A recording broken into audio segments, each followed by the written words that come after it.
তখন দেশের অর্থ সম্পদ খুবই কম। মিনুকে আরও 10 কোটি টাকা দেন। ম্যাডামের অবদান, গ্যাস রাজশাহীতে আনা, সব কিছুই রাজশাহীকে নিজের মতোই করে উনি গড়ে তুলছিলেন। হ্যাঁ, রাজশাহীর ম্যাডাম অনেক ফটো, অনেক বিশাল স্মৃতি। ম্যাডাম রাজশাহীকে ওরই বাবারে, তখন দেশের অর্থ সম্পদ খুবই কম এবং আমাদের অর্থমন্ত্রী শাফিউর রহমান স্যার মানে খালি জমা করতে যেত, মানে কোথাও খরচ সেটা মানে খুবই টাফ।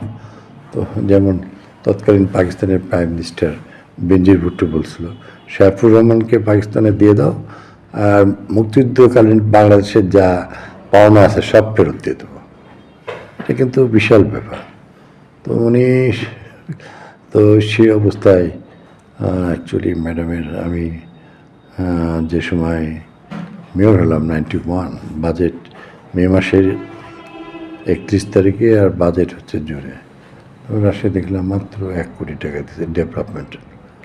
তা আমি গেলাম ঢাকায় ম্যাডামের সাথে। ম্যাডাম, আল্লাহর কাছে লাখো শুক্রিয়া, আপনি আমাকে মেয়র করেছেন। ম্যাডাম, আপনি আমাকে এখন তাড়াই দেন, আমি ম্যাডাম আর মেয়র থাকবো না। হ্যাঁ, কেন?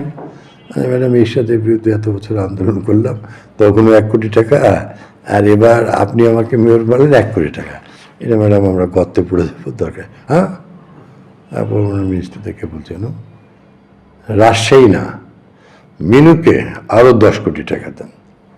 আমার ইঞ্জিনিয়াররা গাধা, ওরা বলছিল স্যার 10 কোটি টাকা আনলে মার্বেল পাথর দিয়ে রাজশাহী সাজিয়ে দেব। আমারও আইডিয়া ছিল না, আমি তো খুব খুশি।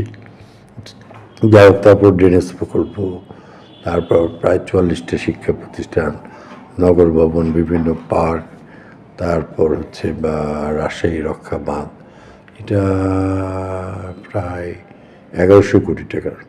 তারপর রাজশাহী ড্রেনেজ প্রকল্প, এটা 2600 কোটি টাকা।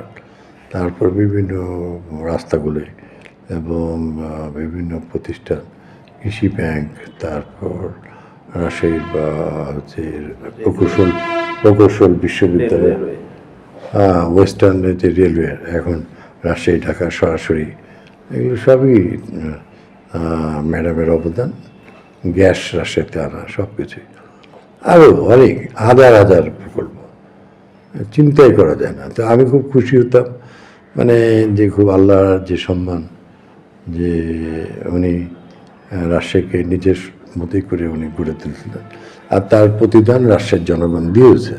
সব কয়টি নির্বাচনে বিএনপিকে সবসময় নির্বাচিত করেছে।